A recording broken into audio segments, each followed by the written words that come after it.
চলতি মাসেই সবুজ সংকেত পাচ্ছেন বিএনপির প্রায় ২৫০ মনোনয়ন প্রত্যাশী। দলটির একজন নীতি নির্ধারক জানান, প্রতিটি আসনে একাধিক যোগ্য প্রার্থী থাকলেও যাকে মনোনয়ন দেওয়া হবে তার পক্ষেই কাজ করার নির্দেশনা এসেছে দলের হাইকমান্ড থেকে। আর জেতার পর বঞ্চিতদের মূল্যায়ন করা হবে। শফিকুল হকের প্রতিবেদন।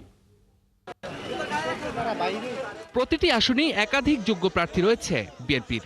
যেহেতু ধানের শীষ প্রতীকে একজন লড়বেন, বাকিদের কি হবে? এর সুরাহা করতেই 10 সাংগঠনিক বিভাগের মনোনয়ন প্রত্যাশীদের সঙ্গে মতবিনিময় করেছেন বিএনপির ভারপ্রাপ্ত chairman Tarek Rahman. Falcon aluminium multilayer anodized হওয়ায় সম্পূর্ণ স্ক্র্যাচ প্রুফ। Falcon aluminium. দুদিনব্যাপী হওয়া এই সভায় কি নির্দেশনা এলো হাইকমান্ড থেকে, এমন প্রশ্ন ছিল মতবিনিময়ে অংশ নেয়া মনোনয়ন প্রত্যাশীদের কাছে। আমরা সবাই মিলেই কষ্টে আছি। কষ্টে উত্তরণের একটাই পথ, ঐক্যবদ্ধ বিএনপি। এবং আগামী নির্বাচনে যাকে আমি দিব তার সাথে আপনারা সবাই থাকবেন। এবং মনোনয়নটা আমি একা দিচ্ছি না, এটা আমাদের স্থায়ী কমিটির সদস্যদের একটা দীর্ঘ প্রক্রিয়ায় যাচাই বাছাই করে সবচেয়ে যোগ্যতমকে দেওয়ার চেষ্টা করছে। তার মধ্যে উনি বলছে যে ভুল হতেই পারে, মানুষ মানে ভুল হয়। আমার সিলেকশন যে 100% কারেক্ট আমি সেটা বলতেছি না, কিন্তু আপনারা ঐক্যবদ্ধ থাকবেন।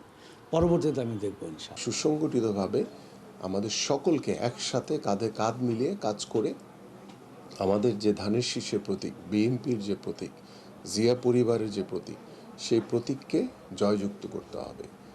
যদি আমাদের ভিতরে কোনো প্রকার ভিন্নতা থাকে বা দ্বিমত থাকে, তাহলে আমরা ক্ষতিগ্রস্ত হব।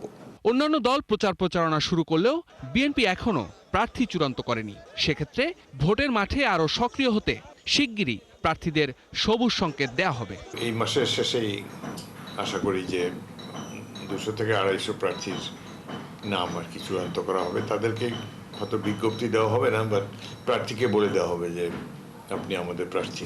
বিএনপির সর্বোচ্চ নীতি নির্ধারণী ফোরামের এই সদস্য জানালেন, দল যাকে মনোনয়ন দেবে তার পক্ষেই কাজ করার নির্দেশ এসেছে হাইকমান্ড থেকে। আর ক্ষমতায় গেলে বঞ্চিতদের মূল্যায়ন করার কথাও জানান তিনি।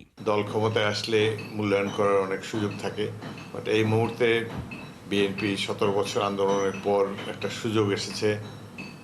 ফেয়ার ইলেকশনের মাধ্যমে বিএনপি যদি রাষ্ট্র পরিচালনার দায়িত্ব পায় তাহলে দেশের ভালো হবে, দলের ভালো হবে। এভাবে তিনি মোটিভেট করার চেষ্টা করেছেন, যাকে আমরা মনোনয়ন দেব তার পক্ষে যেন বাকি সবাই থাকে, এটাই তিনি বলার চেষ্টা করেছেন। অনৈক্য থাকলে নির্বাচনে ভরাডুবির সম্ভাবনাও রয়েছে।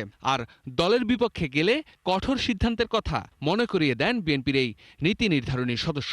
মনোনয়ন প্রাপ্তের বিরুদ্ধে যদি কেউ স্বতন্ত্র প্রার্থী হিসাবে অংশগ্রহণ করে বা নির্বাচনে তার বিরুদ্ধে প্রচারণা চালায়, তাহলে দল থেকে কঠোর ব্যবস্থা নেওয়া হবে, সাংগঠনিক ব্যবস্থা নেওয়া হবে।